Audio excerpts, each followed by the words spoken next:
उमर, ये बताइएगा कि ये जो अभी क्लासर साहब ने बात की है, इससे तो खान साहब नहीं लगता आपको कि दोहरे मेयार हैं कि वो कौम को कुछ बताते हैं, उनकी पार्टी के लीडर भी कुछ और कहते हैं, करते कुछ और हैं। तो इस तरीके से वो आप समझते हैं कि माहौल ऐसा है कि वो अब दोबारा इक़्तिदार में आ जाएंगे? ये जिस रास्ते का उन्होंने बताया रऊफ़ क्लासरा ने कि वो पहले प्रेशर डाल रहे हैं और फिर वो सेट ऑफ जनरल्स ढूंढ रहे हैं जो उनको दोबारा ताकत मिल जाए, मुमकिन है? अबसार साहब, ये पुरानी बात है। एक दफ़ा मेरी हफीज़ुल्लाह न्याज़ी साहब से बात हुई और हफीज़ुल्लाह न्याज़ी साहब का ये कहना था कि इमरान खान का कोई ऐसा कज़न नहीं जो बहनोई भी हो और कोई ऐसा बहनोई नहीं जो कज़न भी हो, ठीक है। तो लिहाजा वो उनको एक, जिस तरह इमरान खान का ये ख्याल था कि वो मगरब को बहुत अच्छी तरह जानते हैं, तो न्याज़ी साहब जो हैं वो समझते हैं कि मैं इमरान खान को बहुत अच्छा जानता हूँ। हाँ, ठीक। तो मैंने न्याज़ी साहब से पूछा, मैंने कहा कि सर इमरान खान का स्ट्रांग पॉइंट क्या है और वीक पॉइंट क्या है? उन्होंने कहा जो इसका स्ट्रांग पॉइंट है ना, वही वीक पॉइंट है। स्ट्रांग पॉइंट ये है कि ये अपने दुश्मन की या अपने मुखालिफ की कमज़ोरी भांप जाते हैं कि कौन सी कमज़ोरी है और मैंने उधर हिट करना है। उनका जो वीक पॉइंट है वो ये है कि उन्हें ये नहीं आइडिया होता कि किस टाइम पर हिट करना है। ठीक। अच्छा, उसमें मैं ये ऐड करता हूँ कि उनको ये नहीं आइडिया होता कि कितना हिट करना है। ठीक है। अब जो क्लासरा साहब ने बताया कि जो पहले PMLN की भी स्ट्रेटजी थी कि भाई हम कोई थोड़ा सा अपोज करके तो फिर उनके साथ नेगोशिएट करेंगे। इमरान खान जो है ना, वो जो उनकी एक बड़ी एक स्ट्रेटजी ये भी रही है कि offence is the best defence. उनको जब वो शुरू होते हैं ना, उनको ये नहीं पता चलता कि रुकना किधर है। अब उस वजह से वो जो चीज़ उनको अवाम में बहुत ज़्यादा पॉपुलर कर रही है ना, वो ये है कि वो अपनी तरफ से एक मुज़ाहमत पसंद लीडर बन गए हैं। अब उससे आगे जो होना था या जिसके लिए उन्होंने सब कुछ किया, वो तो ये था कि मैं मुज़ाकरात करूं ताकि मैं आपस पावर में आने का कोई अपने लिए रास्ता हमवार करूं। वो मुज़ाहमत में इस हद तक चले गए कि उनका जो एक एतमाद का हसार है ना, वो बहुत बढ़ता गया कि ऐसा बंदा कि जिसके लिए कोई बंदा गारंटी देने को तैयार नहीं है।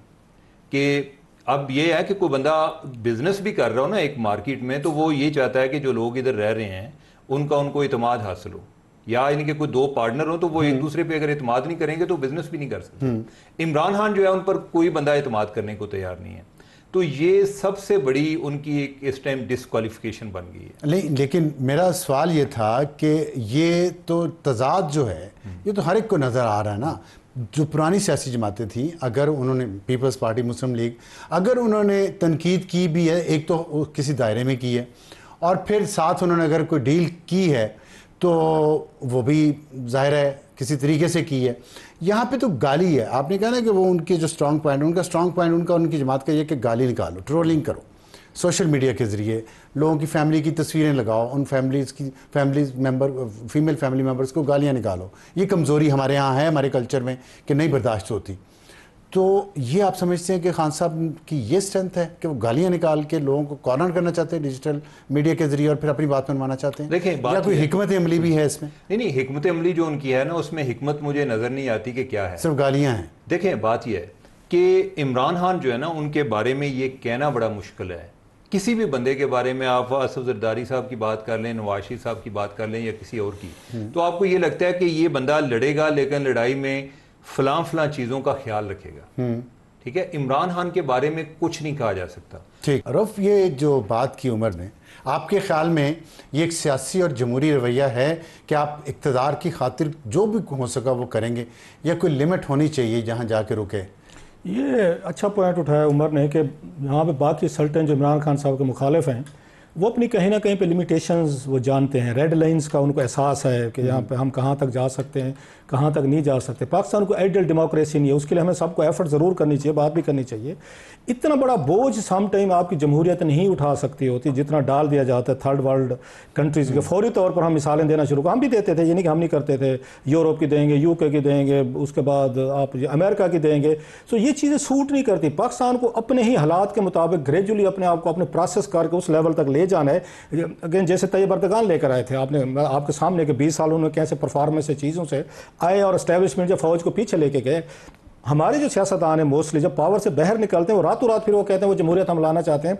जब पावर में होते हैं उस वक्त इनको याद नहीं आती। इमरान खान साहब को आपको याद होगा जब पावर में थे, पता क्या कहते थे, जो ये कहते थे मुझे सऊदी अरब वाली पावर चाहिए, मुझे चाइना वाली पावर चाहिए, मुझे प्यूटन वाली पावर चाहिए, मुझे ईरान वाली चाहिए, जहाँ पे मैं मुखालफों को in the name of corruption what ever मैं फांसियाँ लगाऊँ। वो आपको याद हो कि बाकायदा हवाले देते होते थे। अब ये बदकिस्मती है कि जो ड्रीम वो देखते थे कि ऐसे ऐसे होना चाहिए, मुखालफिन जेल में हो, पीका वगैरह FIA हो, केसेज हो, सारे खान साहब जो उनकी पार्टी पे आग लग गया, अनफॉर्चुनेटली आगे सारी चीज़ें हुई हैं। सो खान साहब जो है, जो उनका एक स्टाइल रहा है मैवरिक वाला, उससे उनको फ़ायदे भी हुए हैं, ये नहीं कि नहीं हुए। One man army, lone warrior, lone wolf type के, एक ही बंदा लड़ गया यार, सबसे लड़ गया, दुनिया से भी लड़ गया, सऊदीज, अमेरिकन, चाइनीज, को तो कोई फायदा ना हुआ, ना पार्टी को, ये चीज़ें उन्होंने नहीं देखी। ये वही एग्जैक्टली जो उमर बात कह रहे थे, ये चीज़ें बाकी लीडरशिप ने नहीं की। अच्छा, इंडिविजुअली वो लोग आके लड़ते रहे हैं, फेयर अनफ, लेकिन खान साहब ने इस मामले में उनका ख्याल था कि एज ए ब्रेव हार्ट के तौर पर लोग पसंद करते हैं कि वन मैन आर्मी, एक बंदा है, सबसे लड़ गया, जरदारी साहब से, नवाज शरीफ साहब से, फौज से, जनरल बाजवा से, नेम एनीवन के वो लड़ गए। आपको पता है, हम खुद देहाती लोग हैं, मतलब रूरल एरिया से, वहाँ पे इस तरह के माचोइज्म को बड़ा पसंद किया जाता है। सो वो जो माचोइज्म उनके काम है कि हर बंदे को रगड़ के रख दो, उसका नुकसान क्या हुए हैं? वो पावरफुल मतलब लोग जो इदारे थे, मतलब हर एक के साथ उनकी लड़ाई थी, काजी फैजी साहब के साथ लड़ाई होगी, चीफ इलेक्शन कमिश्नर के साथ होगी, आर्मी चीफ के साथ होगी, DGISI के साथ होगी। अच्छा या बुरे, अल्टीमेटली इन्हीं लोगों के जरिए पावर में आए थे। आपने इन्हीं लोगों के जरिए पावर में आना है, आपको यूरोप अमेरिका वाला सिस्टम नहीं ला सकेगा यहाँ पे। सो खान साहब ने वहाँ पे जो अपनी एक अपनी लाइन रखी है कि मैंने इस तरह हिट करते रहना है, मुसलसल करते रहना है। अब उसका नतीजा ये निकला है कि वो डेड एंड में पहुँचे हैं, बंद गली में खड़े हुए हैं। और जब वो आर्मी को कहते हैं कि हमसे बात करें, वो चीज़ करें, तो एक और इसका भी व्यू है, वो ये समझते हैं, जो बड़ी हद तक ठीक है इमरान खान साहब की बात, कि पावर जो है वो शहबाज शरीफ साहब के पास नहीं है, वो जरदारी साहब के पास नहीं है, वो पार्लियामेंट के पास नहीं है। वो बातचीत आपको याद हो भी रही थी इनके साल जनवरी में। उनको ये अच्छी तरीके से पता है खान साहब को कि ये फैसला नहीं कर सकेंगे, जैसे खान साहब फैसला नहीं कर सकते थे। हर बात पे वो कहते थे जनरल ये बाजवा जो है ना, वो हमारे फैसले कर रहे थे। अभी भी उन्हें पता है कि मौजूदा जो ये पॉलिटिकल क़यादत है, वज़ीर आज़म है, जो भी हैं, ये फैसले नहीं कर रहे। और स्पेशली खान साहब जो है, ये शहबाज शरीफ साहब जो उनके अगेन क्या कहते हैं, पे चेक से ऊपर की बात है, उनके डोमेन से इमरान खान का जो इशू है, पे ग्रेड से ऊपर की बात है। ये कुछ और फोर्सेज ने और खान साहब की आपस का मसला है, ये शहबाज शरीफ साहब और इमरान खान साहब का मसला नहीं है। उमर, मैं यहाँ आपको लाना चाहता हूँ डिस्कशन में। उन्होंने कहा ये शहबाज शरीफ के पे ग्रेड से ऊपर की बात है, और ये PTI वाले भी ये बात कहते हैं कि हमने इनसे मुज़ाकरात शुरू किए सियासतदानों से, ये एक मुलाकात भी खान की करवा सके, इनके इख्तियार में कुछ नहीं है, तो जिनसे इख्तियार है उनसे हम बात करना चाहते हैं। ये एक शिकायत भी है कि सिविलियन स्पेस बिल्कुल सुकड़ गई है। तो इस सुकड़ी हुई सिविलियन स्पेस को यहाँ तक पहुँचाने में खान साहब का, जो अपने आप को बहुत मैवरिक समझते हैं, उनका कितना रोल है पिछले 10 साल में? ये आपने बड़ा एक वैलिड पॉइंट रेज किया है। देखें, यानी कि हमारी जो जिद्दोजहद है ना, इसकी कोई समत नहीं होती। हमने जितनी दफ़ा, जिसको हम मुज़ामत कहते हैं, हमने क्या किया कि हम ना वापस हमारी जो स्पेस हमने गेन की हुई होती है ना, हम वो भी खो बैठते हैं। आइडियली तो ये होना चाहिए कि हमने जो स्पेस गेन किया है वो बरकरार रहे, हम मजीद के लिए कोशिश करें। आप ये देख लें, मीडिया की स्पेस श्रिंक हो गई है, जुडिशरी की स्पेस श्रिंक हो गई है, पार्लियामेंट की श्रिंक हो गई है। इसका किसने किया? इमरान खान ने किया। ठीक है, हम जो देखें, बात यह है, तो नहीं, मैं आपको बताता हूँ ना। देखें, बात यह है कि चार्टर ऑफ डेमोक्रेसी एक तरह का सबक था जो उन्होंने पहली जमातों ने सीखा था आपस में लड़ के, और उन्होंने को अपनी मेच्योरिटी शो की। उन्होंने कहा कि हम एक सर्टन लिमिट में क्रॉस नहीं करेंगे, हम एक दूसरे के मैंडेट का एहतराम करेंगे। लेकिन फिर मेमोगेट भी हुआ उसके बाद। नहीं, अच्छा, पंजाब में गवर्नर रूल भी लगा। देखें, वो हुआ ना, लेकिन अगर आप उसका कंपैरिजन इमरान खान के साथ करेंगे ना, तो वो बड़ी छोटी चीजें थी उस तरह से। यानी कि वो इतनी बड़ी नहीं थी जिस तरह इमरान खान थे जी, कि वो आके जी मैं लॉक कर रहा हूँ, फलां चीज ये हो जाएगी, फलां के साथ लड़ाई चल रही है, एक पूरी क्योस क्रिएट हुई है इस स्टेज पर। तो वो आई डोंट नो कि उनकी कैपेसिटी नहीं थी, लेकिन ये है कि वो गए भी नहीं है। ठीक है, तो ऐसा नहीं है, यानी कि मैं समझता हूँ कि इमरान खान ने एक लाइन उन्होंने नहीं क्रॉस की, सर्टेन लाइन नहीं क्रॉस की। और इमरान खान की जहां तक बात है ना, अगर वो वाकई जमहूरी लीडर है, या जो बंदा कहता है जी कि वो जमहूरियत के लिए लड़ रहा है, ये सबसे बड़ा झूठ है। वो अपनी ज़ात के लिए लड़ रहे हैं। अगर उनको कोई जमहूरियत का कोई थोड़ा बहुत ख्याल होता, तो वो बाकी जमातों के साथ मिलकर बात करते। यानी कि वो सिर्फ ये कहते हैं जी कि फलां जो है मैं उससे, यानी कि उन्होंने शहबाज शरीफ से कहा कि मैं उसके साथ मौसम का हाल डिस्कस करूं। अच्छा, जिसके पास जाना चाहते हैं एस्टेब्लिशमेंट के पास, वो कहते हैं जी आप सियासी लोगों से करें। अलमिया देखें हमारे कि हम जो है यानी कि आमतौर पे करते हैं कि इनको आपस में करनी चाहिए। इधर एस्टेब्लिशमेंट कह रही है जी कि आप सियासी लोग आपस में करें, हम वो उधर नहीं जा रहे। ठीक है, वो किसी का एतमाद जीतने को तैयार नहीं है। वो बस ये कहते हैं कि बयानबाजी की हद तक दूसरे लोग, मैं बयान दूं, आगे से कोई जवाब ना दे और फाइनली मेरे सामने सरेंडर कर जाएं।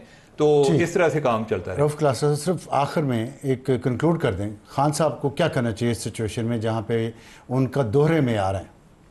मेरा ख्याल है खान साहब के पास कोई कार्ड नहीं बच गए।